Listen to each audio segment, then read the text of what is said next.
You can go for some kind of confirmatory results or insights. Okay. So that is a very foremost definition of a EDA. So EDA normally goes with analyzing a data set based on various numerical methods and graphical tools. First thing. Second thing is, when you are exploring any kind of data set, you will come across some terms called patterns. Okay.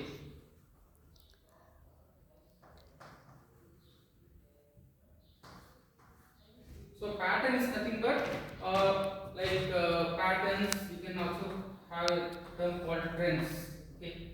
So trend is nothing but when we are doing some kind of analytics in the for a business or any kind of a data, we will come to a analysis based on some kind of patterns or some kind of trend. Okay. And we will try to locate the deviations based on the trend and patterns. Okay, what kind of deviation? That is, we can compare the, for example, you can get the data set of a particular organization of for the year 2025, and we can compare with the same kind of data set of the same organization for 2026, and we can try to correlate and try to locate any kind of deviations. Okay.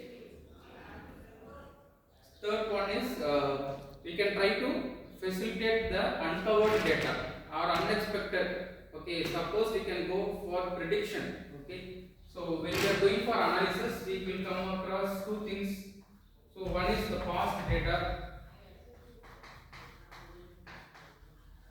and we can go with the future data. So future data is nothing but we can predict. Okay, so how a particular business or an organization or how will be the trend in the upcoming years, or what kind of changes may happen in the particular sector or like that. Okay, so we can also predict.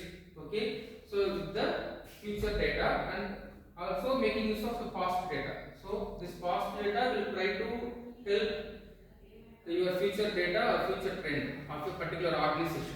Okay, for all these things we can go for EDA. Okay, and the foremost aim of the EDA is maximizing the insights from the data set. Okay, so we will have an enormous data set. So data set is nothing but a collection of enormous voluminous raw data. Okay, so with the raw data we cannot come to any kind of conclusion. So we will try to get insights. Insight is nothing but meaningful information from the particular data set. Okay, and we will try to maximize the number of insights. And second point is, main thing is to extract important variables or parameters. So what are the important parameters that is needed for particular analysis? Okay, so we need to concentrate on those parameters and anomalies, and after that we will go for any kind of assumptions, and lastly we will try to validate or create a meaningful model. Okay, and this model will be used for training our data set.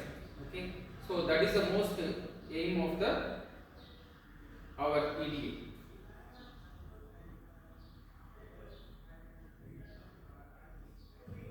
And coming to the last part, so we will just confirm with how EDA differs from CDA.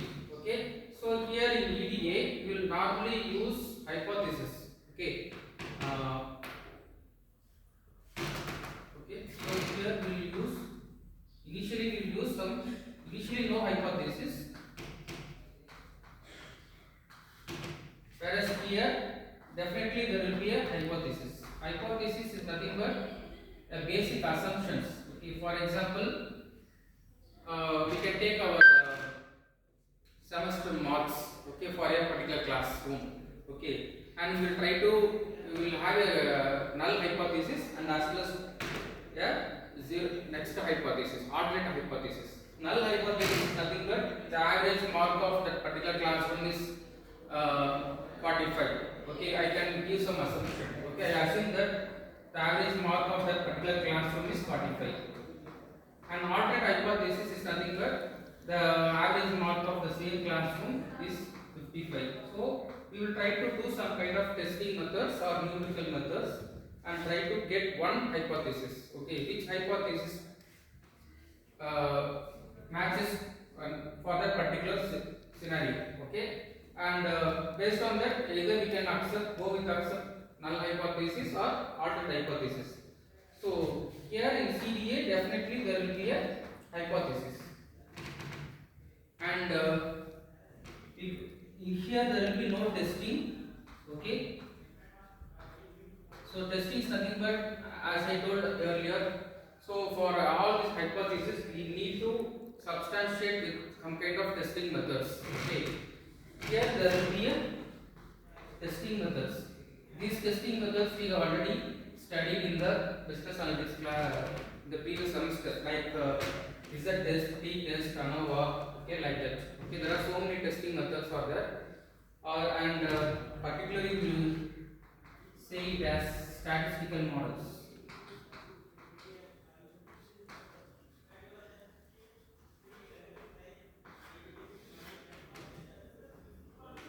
Okay. So these are the basic difference between exploratory data analysis and confirmatory data analysis. Okay.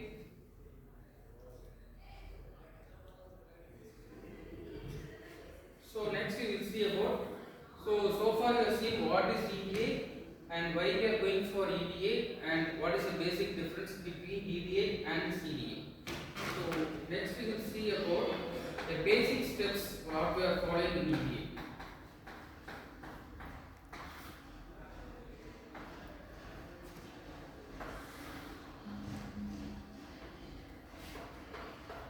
The very first step is like collecting your requirements.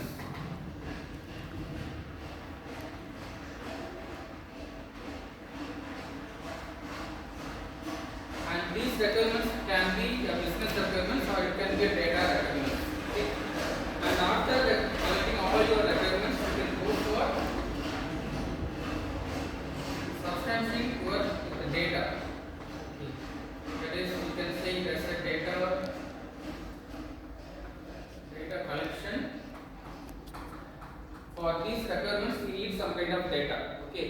So, and after collecting your data, there is a possibility of redundancy. Okay. So some data can be duplicated or it can be repeated data or it is unwanted data. So to remove all those things, we go for data cleaning process.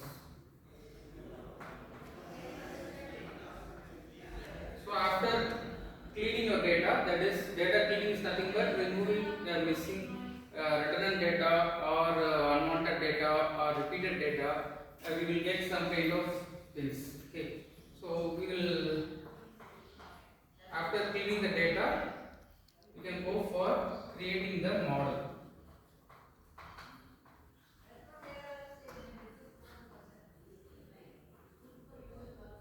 Okay.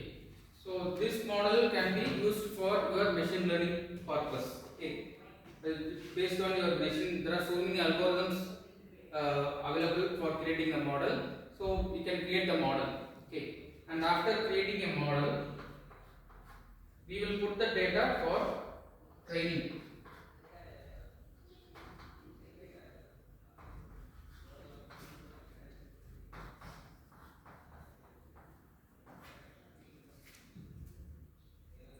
Okay.